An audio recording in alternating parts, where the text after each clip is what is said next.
कथा कहानियाँ चैनल में आप सबका स्वागत है। रमा कादशी व्रत कथा कार्तिक मास कृष्ण पक्ष की इस प्रकार है। युधिष्ठिर बोले, हे जनार्दन, कार्तिक कृष्ण पक्ष की एकादशी का क्या नाम है, ये मुझसे कहिए। श्री कृष्ण बोले, हे राज शार्दूल, कार्तिक कृष्ण पक्ष में रमा नाम की शुभ एकादशी होती है, उसको कहता हूँ, तुम सुनो। ये सब पापों को हरने वाली है। प्राचीन समय में मुच्चुकुंद नामक राजा था, उसकी इंद्र से मित्रता थी। यम, वरुण, कुबेर और विभीषण से भी इसकी मित्रता हो गई। हे राजन, वह राजा विष्णु का भक्त और सत्यवादी था। धर्म से पालन करते हुए उसका निष्कंटक राज्य हो गया। उसके घर में बेटी थी, उसका नाम चंद्रभागा था। उसका चंद्रसेन के पुत्र शोभन के साथ में विवाह हो गया। नृप, वह शोभन कभी अपने ससुर के घर पर आया, उसी दिन पवित्र एकादशी का व्रत आया। व्रत का दिन आने पर चंद्रभागा विचार करने लगी कि हे ईश्वर, क्या होगा। मेरा पति तो बहुत निर्बल है, वह क्षुधा को सहन नहीं कर सकता, और मेरे पिता का शासन बहुत कठिन है। दशमी को डोरी पिटवा देते हैं कि एकादशी के दिन भोजन नहीं करना चाहिए। डुमडुमिका का शब्द सुनकर शोभन अपनी स्त्री से बोला, है कांते, अब मुझे क्या करना चाहिए। शोभने, जिसके करने से मेरा जीवन नष्ट ना हो, ऐसी शिक्षा दो। चंद्रभागा बोली, हे विभो, मेरे पिता के घर में कोई भोजन नहीं करता, हाथी घोड़े तथा पशु भी नहीं खाते। हे कांते, यदि भोजन करना चाहो तो घर से चले जाइए। शोभन बोला, तुमने सत्य कहा, मैं व्रत करूँगा।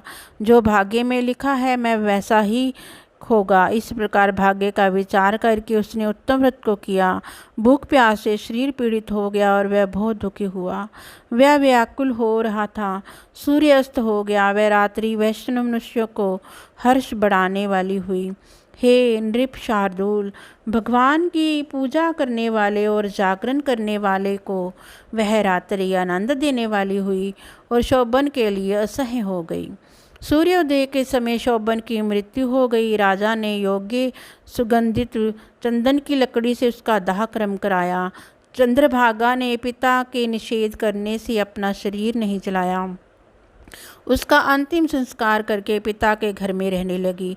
हे नृपश्रेष्ठ, रमा के व्रत के प्रभाव से मद्रांचल के शिखर पर शोभन को बहुत रमणीय देवपुर मिला। वह बहुत उत्तम और अनेक गुणों से युक्त था। उसमें पन्नों से जड़े हुए सुवर्ण के खंभे थे। अनेक प्रकार की स्फटिक मणियों से शोभित भवन में वह निवास करने लगा। सिंहासन पर बैठ गया। श्वेत छत्र और चावर प्राप्त हो गए। किरीट, गुंडल, हार, बाजूबंद इनसे सुशोभित हो गया। गंधर्व और अप्सरा सेवन करने लगे। वहाँ शोभन दूसरे इंद्र की तरह शोभा को प्राप्त हुआ। मुच्चुकंदपुर में रहने वाला सोप शर्मा नामक ब्राह्मण तीर्थ यात्रा के लिए भ्रमण करता हुआ गया। उसने राजा के जमाई को देखा। वह उसके पास गया। उस शोभन ने शीघ्र सिंहासन से उठकर ब्राह्मण को नमस्कार किया और अपने ससुर की क्षमा कुशल पूछी और अपनी स्त्री चंद्रभागा तथा नगरवासियों की कुशल पूछी। सोम शर्मा बोले, राजन, तुम्हारे ससुर के घर में कुशल है, चंद्रभागा सुकुशल है और नगर में सर्वत्र कुशल है। हे राजन, आप अपना कुशल वृत्तांत कहिए। हे राजन, ये विचित्र नगर आपको कैसे मिला, सो कहिए। शोभन बोला, कार्तिक कृष्ण पक्ष में एकादशी होता है। हे द्विजेंद्र, उसका उपवास करने से ये अस्थिर पुर मुझको मिला है। हे द्विजोत्तम, जिस तरह अटल हो जाए ऐसा यत्न कहिए। ब्राह्मण बोला, हे राजेंद्र, ये स्थित क्यों नहीं है और अटल किस तरह होगा, वह मुझसे कहिए, मैं उसका निश्चय करूँगा। शोभन बोला, हे विप्र, मैंने ये व्रत श्रद्धापूर्वक नहीं किया, अतः मैं इस नगर को अस्थिर समझता हूँ। चंद्रभागा से यह वृत्तांत कहिए, तब वह नगर स्थिर हो जाएगा। ये बात सुनकर उस श्रेष्ठ ब्राह्मण ने सब वृत्तांत चंद्रभागा से कह दिया। ब्राह्मण का वचन सुनकर चंद्रभागा आश्चर्य से प्रफुल्लित हो गई। ब्राह्मण से बोली, हे द्विज, जो तुम कह रहे हो यह वृत्तांत प्रत्यक्ष है अथवा स्वप्न। सोम शर्मा बोला, हे पुत्री, तुम्हारे पति को मैंने आँखों से देखा और देवताओं के समान उसका प्रकाशमान भी देखा है उसने उसको स्थिर बताया है। उसके अटल होने पर उपाय करो। चंद्रभागा बोली, हे विप्रेश, मुझको पति के दर्शन की अभिलाषा है, अतः मुझको वहाँ ले चलिए। हे द्विज, अपने व्रत के पुण्य से मैं उस नगर को अटल कर दूंगी। जिस प्रकार हम दोनों का मिलाप हो जाए ऐसा उपाय करिए। बिछड़े हुए का मिलाप कराने से बड़ा पुण्य होता है। ये सुनकर सोम शर्मा उसके साथ चला गया। मंदराचल पर्वत के समीप वामदेव के आश्रम में सोम शर्मा गए। वामदेव ने उसका कहा हुआ सब वृत्तांत सुना। उज्ज्वल चंद्रभागा का वेद के मंत्र से अभिषेक किया। ऋषि के मंत्रों के प्रभाव और एकादशी के व्रत के प्रभाव से चंद्रभागा का दिव्य शरीर हो गया और दिव्य गति को प्राप्त हुई।